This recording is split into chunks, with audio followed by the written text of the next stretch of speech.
नारे तकबीर। मजलिस इत्तेहादुल मुस्लिमीन, मजलिस Ittehadul Muslimeen, barrister Asaduddin Owaisi, barrister Asaduddin Owaisi, मजलिस इत्तेहादुल मुस्लिमीन।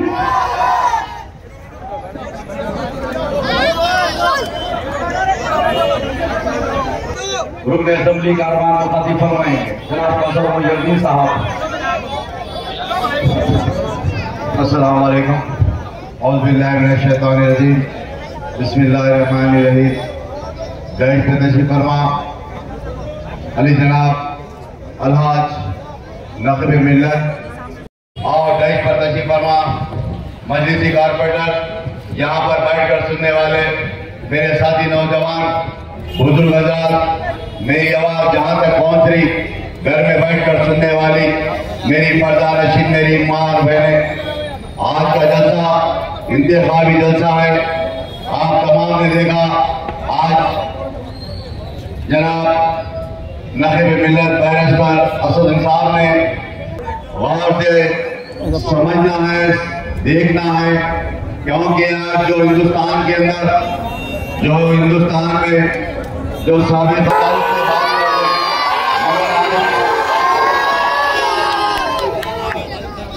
मैं आप तमाम से अपील करता हूँ कि आज हालात को गौर करते हुए, हिंदुस्तान के हालात को गौर करते हुए, जो आज भारतीय जनता पार्टी के जो उम्मीदवार आए यहाँ पर हैदराबाद की पार्लियामेंट के लिए वो जो उम्मीदवार आए जिसका नाम जो लता मैडम है, उनसे ये बात करना बताना चाहता हूँ कि आज से 15 दिन से लगातार बड़े बड़े बातें करती है हैदराबाद के लिए, और मेरी जमात आपकी भारी तरह से कामयाब कराकर सदर मत उनको पार्लियामेंट को भेजना होगा। मैं तमाम से अपील करता हूँ कि सुबह 13 तारीख के दिन सुबह 7 बजे लेकर अपने अहले खानदान को, अपने दोस्त साहिबान को बताने की जरूरत है। आपके अड़ोस पड़ोस को बताइए कि आपकी जमात का इंसान बताएंगे पार्लियामेंट को भेजना होगा। शुक्रिया, खुदा हाफिज़।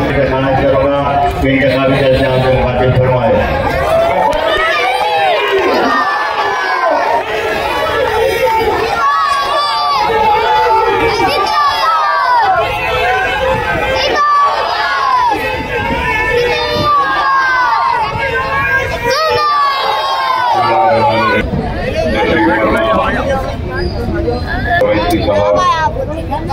सदर कुल्ल मजलिस इत्तेहादुल मुस्लिमीन व मजलिस इत्तेहादुल मुस्लिमीन के हल्के पार्लिमान हैदराबाद के उम्मीदवार, मेरे साथी अरकान असेंबली, अरकान बल्दिया, कायदीन मजलिस, सुनने वाले बुजुर्गों, नौजवान साथियों और घरों में बैठकर भी सुनने वाली मेरी इज्जत मां, पर्दा नशीन मां और बहनों, है और आने वाली नस्लों में भी हम इस वाबस्तगी को, इस मोहब्बत को अपनी विरासत में देकर इस दुनिया से रुखसत होंगे। हमारे आबा व अजदाद या हमारे बुजुर्गों की कोशिशें, मेहनतें, काविशें और काम का आगाज ऐसे वक्त किया जब हमारे पास कुछ भी नहीं था। अल्लाह फख्र मिल्लत अब्दुल वाहिद ओवैसी की खबर को नूर से भर दे। अल्लाह सालार मिल्लत अला रहमान की खबर को नूर से भर दे। अल्लाह फख्र मिल्लत अला रहमान का साथ देने वाले उनके साथियों जो आज इस दुनिया में नहीं, अल्लाह उनके खबरों को नूर से भर दे। अल्लाह सालार मिल्लत का साथ देने वाले उनके साथियों के खबरों को नूर से भर दे।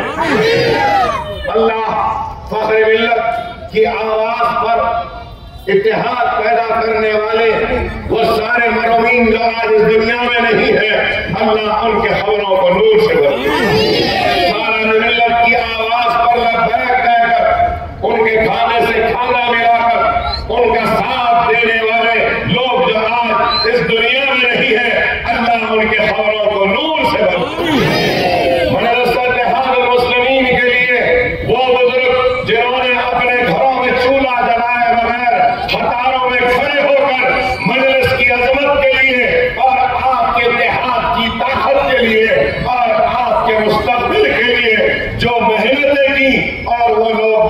इस दुनिया में नहीं है, अल्लाह उनके खबरों को नूर से बनाए। वो माँ बहन व खवातीन जो अपने घरों में चूल्हा जलाए बगैर अपने बच्चों को मिलमिलाता हुआ छोड़कर अपने पेट की भूख और हलक की प्यास को बुझाए बगैर मिल्लत की और मजलिस इत्तेहादुल मुस्लिमीन की परवाह की जो आज इस दुनिया में नहीं है, अल्लाह उन माँ बहन खवातीन के खबरों को भी नूर से बनाए। इन तमाम गरीब मजलूम लोगों की दुआएं थी कि मजलिस इत्तेहादुल मुस्लिमीन आगे बढ़ने गई, ताकत बढ़ गई और आज मजलिस इत्तेहादुल मुस्लिमीन न सिर्फ हमारी आन बान शान, हमारी पहचान, हमारी ताकत है, बल्कि मैं कहूंगा कि मजलिस इत्तेहादुल मुस्लिमीन हिंदुस्तान की सबसे बड़ी अक़लियत, मुसलमानों की एक आखिरी उम्मीद। और फिर उन्हीं लोगों ने ख्वाबों को चिकनाचूर किया जिन्होंने उनका ख्वाब दिखाया था। और आज वो सारे मायूस और मजलूम लोगों की अगर उम्मीदगाह है तो वो मजलिस इत्तेहादुल मुस्लिमीन है। और मजलिस इत्तेहादुल मुस्लिमीन को सजाया है, संवारा है तो आपके इत्तेहाद ने सजाया है, संवारा है तो आपका दुआएं थी जिसने मजलिस को सजाया और संवारा। अगर मजलिस को ताकत मिली तो आपकी मेहनत, आपकी कोशिश और आपकी कामयाबी ही मजलिस इत्तेहादुल मुस्लिमीन की कामयाबी है। आज आपको और हमको इस बात पर गौर और फिक्र करनी होगी कि आज अगर हम मुंतशिर रहेंगे और अगर हम हालों में बढ़ जाएंगे तो फिर हमारा मुस्तकबिल क्या होगा, ये मुझसे बेहतर आप जानते हैं कि हमने तो जैसे जैसे अपनी जिंदगी गुजार ली।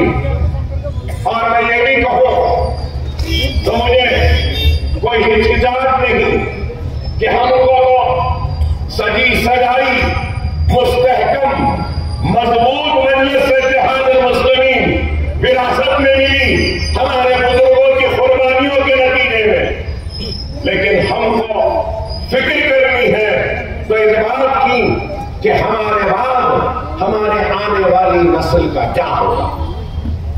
और जमाती वाबस्तगी ही हमारे आने वाले नस्ल के मुस्तकबिल को महफूज है। दो अरकान पार्लियामेंट हमारे जाते थे, लेकिन आज कहां है बताइए। राजस्थान में ऐवान पार्लियामेंट में जा रहा है। अरे आज अलमिया ये है जा रही है, और जब तक ऐवानों में हमारी नुमाइंदगी नहीं होगी तो हम कैसे हक तलब करेंगे, कैसे हम हमारे ऊपर होने वाले मजालिम पर हम इंसाफ तलब करेंगे। अगर जुल्म पर इंसाफ तलब करना है, हक तलबी पर हक तलब करना है और अपनी पसमानदगी को खुशहाली में तब्दील करना है तो जरूरी व लाजिम है कि हमारे नुमाइंदे ऐवान में हो। अगर हमारी नुमाइंदगी नहीं तो हमारी आवाज नहीं। मैं यहां खड़े होकर अगर तहरीर करूंगा, अपनी नाइंसाफी को बयान करूंगा, अपनी हक तलफी को बयान करूंगा या अपने मजालिम को बयान करूंगा तो मेरी आवाज यहां से थोड़ी दूर तक जाएगी और उसके बाद मेरी आवाज दम तोड़ देगी। लेकिन वो आवाज ऐवानों में पहुंचकर ऐवान में गूंजती है तो वो आवाज हिंदुस्तान के कोने कोने तक जाती है और वहां के हुक्मरान मसाइल पर, चाहे सीएए एनआरसी हो, उस पर भी आपने देखा। बाबरी मस्जिद का मसला हो तो उस पर भी आपने देखा। किसी दलित या पसमानदा तबकात के लोगों पर मजालिम हुए तो उस पर भी आपने देखा कि आपके जमात, आपके इत्तेहाद की आवाज, आपके नुमाइंदे की आवाज ऐवान पार्लियामेंट में जाती है और उस मजलूम की आवाज बनकर पार्लियामेंट में नुमाइंदे। आज वक्त और हालात को देखते हुए हमारा अव्वलीन अगर कोई फरीजा है तो वो ये है कि हम पहले से ज्यादा अपने इत्तेहाद को मजबूत करें। अगर हम मुनज़्ज़म या मुत्तहिद नहीं होंगे तो फिर हमारा मुस्तक़बिल वैसा ही होगा जैसा आज उत्तर प्रदेश में हमारे भाइयों के साथ हो रहा है। खुदा न खास्ता अगर हम उलझ हो जाएंगे तो ऐसा ही होगा जैसा हिंदुस्तान के दूसरे हिस्सों में बेआवाज हो चुके और हमारे ऊपर जुल्म व ज्यादतियों के पहाड़ टूट पड़ रहे हैं। आप बताइए कि आप फख्र से कहते हैं कि बुलडोजर की सरकार, आप बताइए बुलडोजर की सरकार नहीं, हमको ऐसी सरकार चाहिए जो इस मुल्क को मुस्तहकम करे, जो इस मुल्क की मईशत को मुस्तहकम करे, इस मुल्क की बेरोजगारी को दूर करे, इस मुल्क की गुर्बत को दूर करे, इस मुल्क के बेघर लोगों को घर दे, इस मुल्क के तालीम याफ्ता लोगों को नौकरियां दे। इस मुल्क को उन लोगों की जरूरत है जो मुल्क में मोहब्बत पैदा करें, नफरत पैदा ना करें। लेकिन ये लोग आज सिर्फ और सिर्फ नफरत के जरिए अपने इख्तियार को हासिल करना चाहते। नफरत नहीं, हमको आज एक दूसरे की मदद करनी हो। और दुनिया थक गई थी, रुक गई थी, लेकिन मजलिस इत्तेहाद मुस्लिमीन अपनी जात से जो भी मुमकिन वो काम कर रही। जो सांस के लिए तड़प रहे थे तो उनको ऑक्सीजन पहुंचाने की कोशिश कर रही थी, जिनको इंजेक्शन नहीं मिल रहा था तो उनको इंजेक्शन पहुंचाने की कोशिश कर रही थी। और फिर अगर उनको पूरा करने के लिए मजलिस अपने कारकुनों के जरिए अगर उस महल्ले में अगर बंद कर दिया गया तो दूध की जरूरत है तो दूध पहुंचा रही थी, तरकारी की जरूरत है तो तरकारी पहुंचा रही थी, अनाज की जरूरत है तो अनाज पहुंचा रही थी। अरे भूलो नहीं, उस वक्त में हर कोई अपने जान को बचाने के लिए घरों में था, लेकिन मजलिस इत्तेहाद मुस्लिमीन अपनी जान की परवाह किए बगैर आपकी जरूरत को पूरा करने के लिए आपके दरमियान का काम है। लारियों के लारियां लदी थी, अनाज तकसीम हुए। बल्ला बुड़ा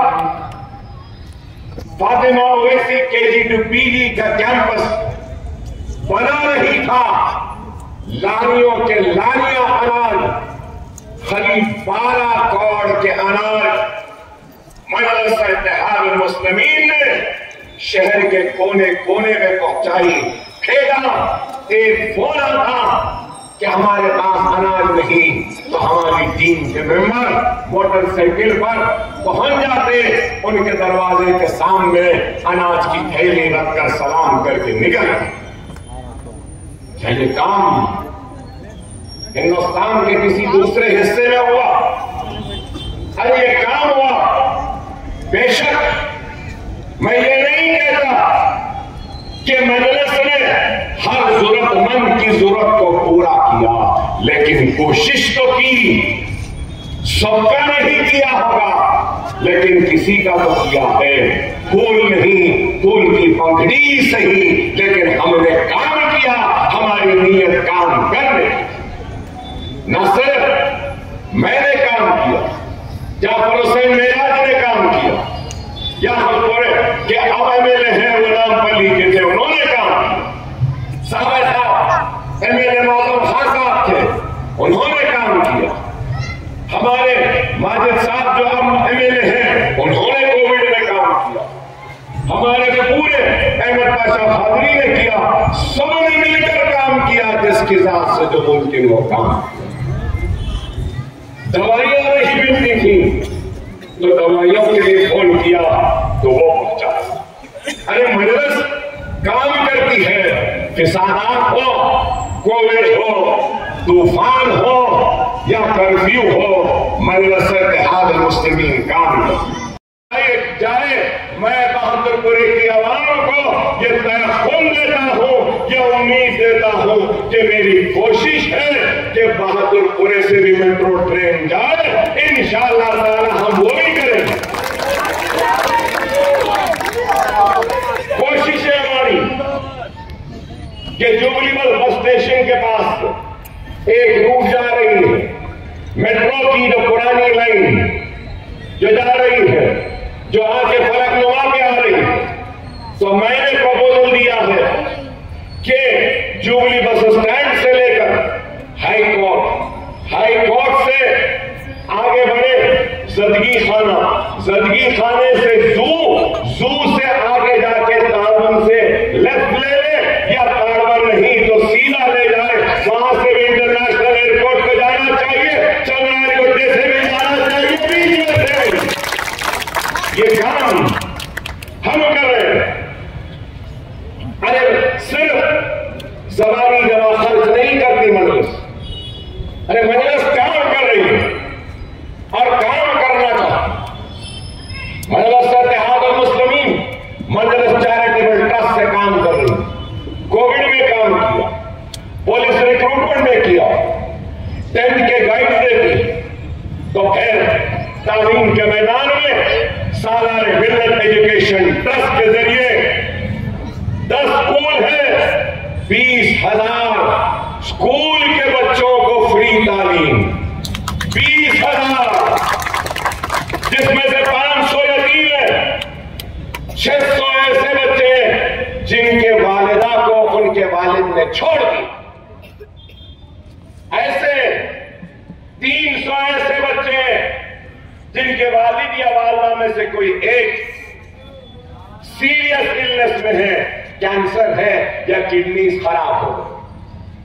मैंने और फिर 60 बच्चे ऐसे हैं ना उन बच्चों का वालिद है ना वालिदा है, दोनों का इंतखाब। अरे हम आज उन लोगों की कफालत कर रहे हैं जिन्हें आंख से आंसू टपकाते हुए मुझे बोली कि अकबर साहब इंतखाब तो नहीं हुआ, लेकिन 12 साल से हमारे बाप का पता नहीं है, हमारी माँ को हमको छोड़कर चला गया, तो कहां है किधर है हमको नहीं मालूम, अब हमारे वालिद आप ही है। तो मैंने आगे बढ़ के उन बच्चियों को गले लगा दिया, कहा कि तुम्हारा बाप नहीं है, लेकिन बाप के बराबर मैं जिंदा हूं, हम है, हम तुम्हारी देखभाल करेंगे। और हमने उनको भी कपड़े दिए, ईदी दी। तो उसके बाद पता चला कि 700 ऐसे बच्चे हैं जिनके वालिद ने बरसों पहले उनको छोड़ दिया। 20,000 बच्चे ओवैसी जूनियर कॉलेज, उसमें 3,000 बच्चे।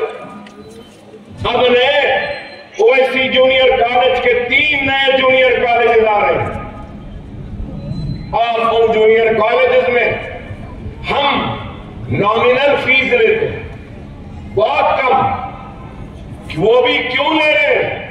की ट्यूशन फ्री, एमसेट की coaching free, CA chartered accountant बनने की कोर्स की ट्रेनिंग फ्री।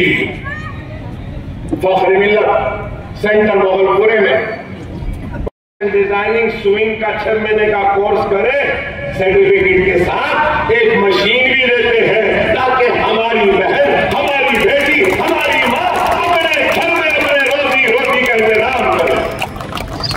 ये काम हो रहा। आज सालारे मिल्लत एजुकेशन ट्रस्ट के जरिए school, colleges, vocational training exams की जो ट्रेनिंग हो रही है, इसमें 40,000 बच्चे सालाना इसमें फायदा उठा रहे हैं। ये साल 3 नए जूनियर कॉलेजेस और 2 डिग्री कॉलेजेस आ रहे हैं। और ये हमारा काम। यहां बहादुरपुर के लोगों के जहनों में, दिमाग में सवाल होगा कि भाई ये आपका ट्रस्ट है। हाँ बेशक मेरा, मगर क्या मैं आपसे अलग हूं? आप मुझसे अलग है? मजलिस मेरे से अलग है? अरे मैं मजलिस से हूं। अल्लाह की दी हुई इज्जत, जितनी भी शोहरत, जितना नाम दौलत, जो कुछ भी है, ये मेरी जमात की वजह से है। इन मुसलमानों को हम मसद दे रहे हैं। बेशक बहुत पहले होना, आप याकूबपुरे में हमारे स्कूल, चारमीनार में हमारे स्कूल थे। इंशाअल्लाह ताला आइंदा 5 बरस में बहादुरपुरे में भी हमारे स्कूल होंगे। ये काम हम करना चाहते। मजलिस काम कर रही है, क़यादत काम कर रही है। सिर्फ जज्बाती नारे या बहारी नहीं, अगली तौर पे काम हो रहा। आज जाकर देखो, 5 साल पहले क्या शक्ल थी असरा दवाखाने की। 5 साल पहले ओवैसी हॉस्पिटल के कैंपस की देखो क्या करा। कोऑपरेशन फ्री, सिर्फ फ्री नहीं, लेंस के साथ लेंस भी डाल रहे हैं। Normal delivery free, LSCS caesarean सिर्फ 6,000 रुपये के पैकेज में, खतना फ्री, कई ऐसे चीजें फ्री। अरे इंशाअल्लाह अकबरुद्दीन ओवैसी की जबान है, इस दुनिया से जाने से पहले असरा दवाखाने को हम फ्री करके जाएंगे गरीबों के इलाज के लिए। आहिस्ता आहिस्ता करना पड़ता है मेरे भाई, एकदम नहीं करें। कैसे होगा? एकदम कर दिए तो बंद। क्या कोई लाइट फ्री दे रहा है? कोई पानी फ्री दे रहा है? कोई झाड़ू फ्री मार रहा है? कोई पोछा फ्री मार रहा है? कोई दवा फ्री दे रहा है? कोई डॉक्टर फ्री इलाज कर रहा है? नहीं मेरे भाई, आज मजबूर हूं कहने के लिए दक्कन मेडिकल कॉलेज की महाना तनख्वाह और खर्चा 4.5 करोड़, असरा और ओवैसी का मिला लिया तो 3.5 इधर 4 उधर, ये तीनों को मिला देते हैं तो महाना 12 करोड़ का खर्चा है। 12 करोड़ मामूली है? अरे हम जानते हैं, हमारा दिल जानता है हम कैसे चला रहे हैं। आरोग्यश्री के 5 साल में 25,000 पेशेंटों को आरोग्यश्री का ट्रीटमेंट हमने दिया। वो BRS की हुकूमत चले गई, नई हुकूमत आई, वो भी पैसे बाकी रख के चले गए। ये आज बात बोल रहे खजाने में कुछ नहीं है, बिल्कुल कुछ नहीं है। आरोग्यश्री के 21 करोड़ रुपया असरा ओवैसी का हुकूमत अदा करना बाकी है। 29 करोड़ रुपया फीस का आना बाकी, फिर भी चल रहे हैं। अरे आसान नहीं है। अब अल्हम्दुलिल्लाह जुलाई के महीने में ओवैसी हॉस्पिटल में कैंसर का शोबे का आगाज होगा। पेट स्कैन हम ले लिए, गामा लाइफ ले लिए और नाइफ ले लिए और लीनिया लिए और दूसरे आलात करीब 7 करोड़ के आलात लिए हैं। 100 करोड़ के सल्फे से बंकर बनाए हैं। एक बंकर पर 3 करोड़ रुपया, उसके रेडिएशन बाहर नहीं जाना करके इतनी मोटी मोटी दीवारें हैं, 6 इंच की नहीं बल्कि 1.5 से 2 फीट की छतें होनी है, दीवारें होनी है। 3 करोड़ का एक बंकर बनाया गया। क्यों? कि कैंसर जिस तेजी से फैल रहा है, हमारे लोग परेशान हैं, तो आरोग्यश्री में सिर के इलाज का भी आगाज करेंगे जुलाई के महीने में। अरे हाँ, लोग तनकीद करते हैं तो तुम क्या कर रहे हो बताओ? हम तो कुछ नहीं करेंगे, बस सिर्फ हम तनकीद करेंगे। ऐसा करना था, वैसा करना था, ये नहीं करना था, वो नहीं करना था। बहस हुज्जत, मुल्क के हालात के ऊपर बड़ी बहस मुबाहिस, दुनिया के हालात पे बड़ी मुबाहिस, बड़े तबसरे। नहीं ये नहीं होना था, वो होना था, ऐसा नहीं होना था, वैसा होना था। अरे बाबा, तबसरे करो जरूर, लेकिन मुल्क के मुकद्दर के हिस्सेदार भी बनो। तो हिस्सेदार कैसे बनेंगे? हिस्सेदार वोट डालने से बनेंगे। आज वोट ही नहीं डाला। अरे हम काम नहीं कर रहे हैं तो हमको हटाने के लिए सही वोट डालो, अगर काम कर रहे हैं तो हमारी हिम्मत अफजाई के लिए वोट डालो। ये हमारी जिम्मेदारी है, ये हमारी जिम्मेदारी।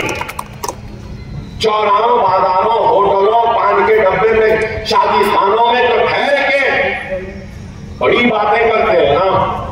अरे बुलडोजर चल रहा मियाँ, अरे वहां ऐसा हो गया मियाँ, वहां यहाँ ऐसा हो गया, क्या हाल है भाई हमारा, हमारे पे जुल्म हो रहा है। अरे देखो हमारे साथ नाइंसाफी हो रही है। अरे देखो यहाँ पे ट्रेन में जा रहा था बेचारा, उसके चेहरे पे सुन्नत थी, उसको गोली मार दी। अरे देखो उसके सर पे टोपी है, मार दिया गया। ये सब तबसरे होते हैं। अरे इन तबसरों के साथ साथ हमको निकल कर, उठ कर, आकर अपने राय रही का जो हक है इसका इस्तेमाल करना जरूरी, लाजिम। धूप है, गर्मी है, बारिश है, अरे मैं एक दिया तो क्या, नहीं दिया तो क्या। कई बच्चों ने, नौजवानों ने मुझसे कहा, अकबर भाई आपको कौन हरा सकता भाई? मेरा मियाँ तुम अपना वोट दिए, नहीं दिया भाई, मैं एक नहीं दिया तो क्या होता, आप ही जीतने वाले। अरे नहीं भाई, मेरे जीत में मैं तेरा भी एहसान चाहता हूं ऐ मेरे मोमिन भाई। मेरे काम में मैं तेरे वोट की शमूलियत भी चाहता हूं। मैं मेरी खिदमत में, मेरी नेकी में तेरे वोट का हिस्सा भी चाहता हूं। अरे आप बताइए, अगर आज हम अपने हक राय रही का इस्तेमाल नहीं करेंगे तो फिर कैसे होगा? अरे खुदारा समझो मेरे भाई, मुल्क के हालात बड़े ही नाजुक हैं और इन नाजुक हालात में अगर हम हालात का मुकाबला कर सकते हैं तो सिर्फ और सिर्फ एक मरकज सियासी पे जमा होकर, मुत्तहिद होकर, मुनज़्ज़म होकर अपनी जमात को कामयाब करके हम आगे बढ़ सकते। बहुत लोगों ने कहा बहुत कुछ, हमको भी टीम बोले, हमको इनकी टीम बोले, हमको उनकी टीम बोले, और कई लोग मंसूबे बनाए, साजिशें रचे और बोलने लगे अब तो गई मजलिस, हो गया, ओवैसी ब्रदर गए, खत्म हो गए, अब भागना पड़ेगा, ये होगा वो होगा, ऐसा जैसा वो बोलते ना, वो बिल्ली के हाथ में छिचड़े छिचड़े छिचड़े छिचड़े। मगर क्या हुआ? कुछ नहीं बोलूंगा। शेरवानी में तो बहुत देखे थे ना, सूट में भी अच्छा नहीं कहा ना, भी अच्छा लगा।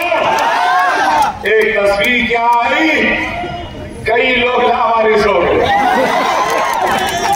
अरे ये है जमात की ताकत है।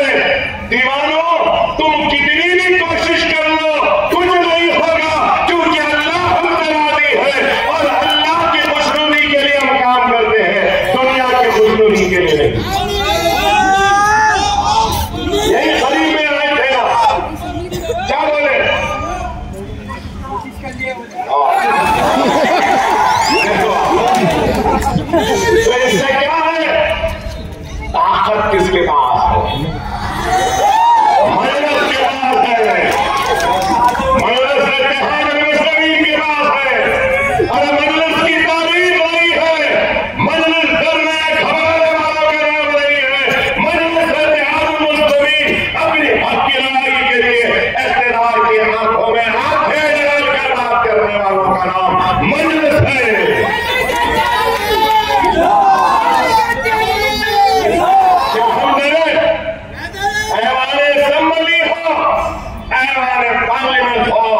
इज़हार हक से हमने कभी मुंह नहीं मोड़ा। बजट का सेशन आया, लोग मजलिस को कमजोर करने की कोशिश करे, मजलिस के कुर्सियों को खींचने की कोशिश करे, मजलिस के सीटों को कम करने की कोशिश करे। देखो मगर अल्लाह की रजा को अल्लाह राजी, और अल्लाह ने असेंबली की सबसे बड़ी कुर्सी पे मजलिस को बिठाया। तुम हमारी कुर्सी खींच रहे थे, अल्लाह हमको सब कुर्सी पर बैठने वालों को हमारे हाथ से हलफ दिलवा रहा। अल्लाह दो मरतबा मुस्कुराता है, एक उस वक्त जब दुनिया किसी को नीचा दिखाना चाहती है और अल्लाह किसी को ऊंचा करना चाहता है, अल्लाह मुस्कुराता, और दुनिया किसी को ऊंचा करना चाहती है और अल्लाह उसको नीचा करना चाहता है, तो उस वक्त भी अल्लाह मुस्कुराता। अल्लाह जिससे चाहे उससे काम ले,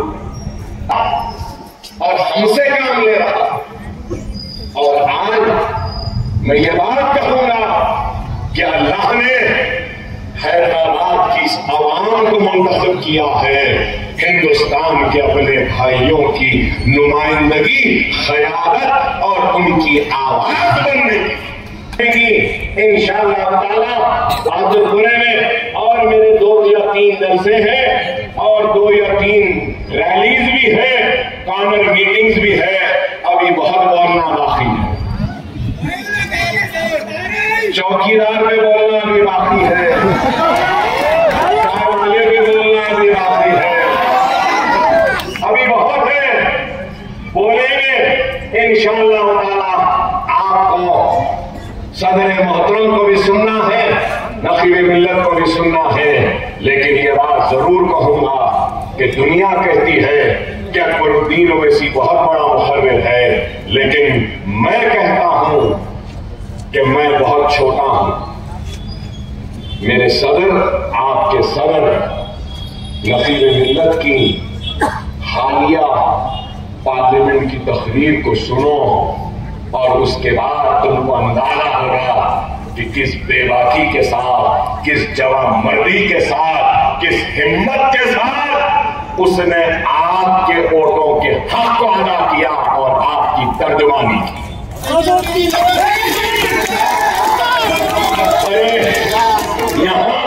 यहाँ अपनों की महफिल है, अपने की तैयार है, लेकिन गाँव में उनके सामने वक्ती हुक्मरान के सामने खड़ा होकर आग में आग मिलाकर बात करना बड़े हिम्मत व जिगर का काम होता है। वो हिम्मत व जिगर मेरे सदर के पास है, हमारी जमात मजलिस के पास है, और मजलिस इत्तेहाद मुस्लिमीन हमारी शान है, हमारी आन है, हमारी पहचान है, और बहादुरपुरा तो मजलिस इत्तेहाद मुस्लिमीन का घर है, किला है। मैं तो ये कहूंगा, लोग कहते हैं कि चंद्रायन गुट्टा किला है, नहीं, चंद्रायन गुट्टा नहीं। अरे हमको सीखना है, हमको देखना है, तो बहादुरपुरे की इस आवाम की वालिहाना मोहब्बत को देखकर बहुत सीखने को मिलता है। इस बहादुरपुरा जो पहले चारमीनार कहलाता था, यहाँ इस बहादुरपुरे ने सालारे मिल्लत को वोट दिया, सालारे मिल्लत को वोट दिया। एमएलए थे सालार यहाँ के, उसके बाद नकीब मिल्लत इस हल्के के एमएलए भी रहे हैं और हल्के पार्लियामेंट में हैं। सबसे ज्यादा वोट बहादुरपुरे से आते थे। इंशाअल्लाह ताला आने वाले पार्लियामेंट में भी सबसे ज्यादा वोट बहादुरपुरे को मिलेंगे, मुझे यकीन है। हम सब निकलेंगे, हम सब मिलकर काम करेंगे और बता देंगे कि हमारा इत्तेहाद एक शीशा पिलाई हुई दीवार की तरह है। हमारा इत्तेहाद मजबूत है और कोई भी हमारे इत्तेहाद को पारा पारा नहीं कर सकता, कोई भी हमारे इत्तेहाद को धक्का नहीं लगा सकता। बस आपसे से यही कहूंगा कि धूप हो, गर्म लू हो, प्यास लगे या कुछ भी हो, 13 तारीख को सबसे पहले अपना और अपने घर वालों का वोट डालना है। फजर के बाद निकलना है, जरूरी है। और इस बात से मत आइए, अरे मैं एक नहीं डाला तो क्या हुआ, नहीं, एक एक आदमी का जिम्मेदारी है, ईमानी फल है और हक है जिसका इस्तेमाल उसको करना लाभ। और एक बात कहूं, हमारे भाई ने फोन, खुदा पोलिंग स्टेशन में जब जाते ना तो फोन लेके मत जाओ, फोन देखे तो वापस भिजा देते। और हमारे लोग बोलते अरे भाई फोन नहीं ले जाना, हमारे को नहीं मालूम था, घर जाके फोन रख के आए जब तक, अब आप धूप पड़ गई भाई, जान दो मैंने दिया तो क्या होगा। नहीं, ऐसा नहीं होता। समझो मेरे भाई, एक एक वोट कीमती, एक एक वोट जरूरी। समझो इस बात को, अगर हम इज़ारे हक से लापरवाही बरतेंगे तो फिर हमारी आने वाली नस्ल और आने वाले कल में सिर्फ इस बात पे खत्म करूंगा कि किसी ने कहा है कि अभी तो ये ट्रेलर है, असल पिक्चर अभी बाकी। ये मैंने नहीं कहा, हिंदुस्तान के वजीर आजम ने कहा। तो इसके पीछे क्या छुपा है, इस पे बयान बाद में करूंगा, लेकिन समझदार को हम इशारा करेंगे। समझो जो कुछ हुआ है ये ट्रेलर था, अभी और करना बाकी है, वो ये कह रहे हैं, लेकिन मैं नहीं कहूंगा कि देखते हैं कि तुझ में कितना दम है, हम भी अपने सीने को तोड़ के निकल जाएंगे। मिटने वाले नहीं है हम, मिटाने वालों को मिटा देंगे, लेकिन हम नहीं मिटेंगे, क्योंकि ये मजलिस है, मजलिस आपकी जमात है, मजलिस की ताकत आपकी है। मजलिस मुस्लिमीन को कामयाब करिए, पतन के निशान पर बटन दबाइए और 13 तारीख को आसमान में पतंग निकला है, सामान के डाले हुए करने हैं, सदर साहब की खिलाई हुई पतंग है, अकबर ओवैसी की तकरीर के सूता हुआ मांझा है, जो खिलाना है नीचे डालना है और इंशाअल्लाह